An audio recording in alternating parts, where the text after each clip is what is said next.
Hey, who doesn't want butterflies in their garden? Butterflies are like the holy grail of the native plant garden. But before you get started, it's important to know a few things. First of all, butterflies need two specific things to complete their life cycle. First is a host plant where they can lay their eggs and their caterpillars can feed. Host plants can be very specific to specific types of butterflies. And then as adults, butterflies need nectar-rich flowers to feed on, flowers like these. So if you really want to be a good gardener and get the most butterflies into your garden, both are important. Specific host plants for specific butterflies and nectar-rich plants like these, flowers where they can feed on nectar as adults. All butterflies and moths begin life as caterpillars, and those caterpillars play a crucial role in the food chain. Butterflies and moths each depend on particular plants where they can lay their eggs and where their caterpillars can feed.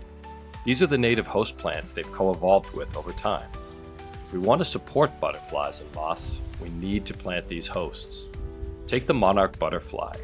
Its caterpillars can only eat milkweed. No other plant will do. The monarch and milkweed have co-evolved together. Without milkweed, there are no monarchs. But host plants are only half the story. Most of us want to see adult butterflies in the garden, not just the caterpillars. While the caterpillars stick to their specific host plants, the adults feed on flower nectar, and they're much less picky about where that nectar comes from.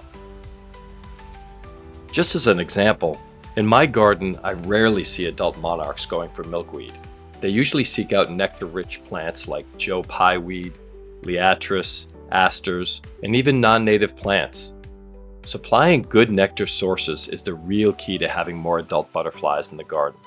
In my own garden, that nectar comes from a wide mix of native and non-native plants. Just check out these giant swallowtails getting nectar from this bull thistle. Now, bull thistle is not a native plant in Vermont where this video was taken, but you can see these butterflies do not care. There's even a hummingbird moth getting in on the action. And look at this monarch having a field day on the bull thistle. Now, the best plants for nectar will vary depending on where you live. For me, living in the northeastern United States, hands down my favorite is echinacea, the purple coneflower. This is a butterfly magnet and a great all-around garden plant. Another favorite is Phlox paniculata, a great garden plant and a great attractor of butterflies. Hummingbird moths love this. If you have a wet area, Joe pieweed can be a great choice for attracting butterflies. With its big pink blooms, it's a beautiful garden plant. A really underutilized nectar plant is ironweed. This is a big, beautiful plant filled with purple flowers in late summer, early fall, and it is yet another butterfly magnet. Hyssop is a great nectar plant and has a long bloom time lasting most of the summer. And then there are the thistles. There is no question that when these guys are in bloom, they are the #1 nectar source for butterflies in my garden. But you gotta be careful with thistles. They can be very aggressive and thuggish in the garden, and most of them are not native to the United States. But if you have some invasive exotic thistles in your garden, like I do, I try to control them the best I can, but I leave one or two as a nectar source for butterflies, so they serve some purpose. And finally, if you love hummingbird moths like I do, you absolutely have to have bee balm in your garden. Any type of bee balm will attract hummingbird moths and hummingbirds as well. Let's get back to host plants a little bit. If you remember, we learned that butterflies and moths need specific host plants to reproduce and feed their caterpillars. Without these host plants, butterflies and moths will never become adults.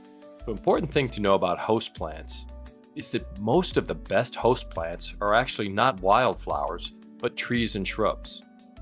Oaks, willows, and birches each act as host plants to hundreds of different species of butterflies and moths. When it comes to wildflowers, goldenrods and asters really hold the highest position when it comes to hosting the most number of species of butterflies and moths. These are even called keystone species in our ecosystem because they act as host plants to such a high number of species. There's really a lot to unpack here, but I hope this video acted as a primer for you to understand the basics of attracting butterflies to the garden.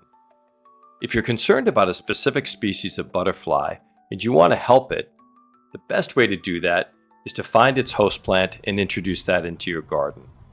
Pollinators, butterflies, and moths need our help, and providing host plants is definitely the best way to do it. Well, thanks for joining us, and I hope you've learned something. We'll have more videos coming up getting into more details about pollinators and their host plants. So thanks again, and we'll see you soon on Garden Human.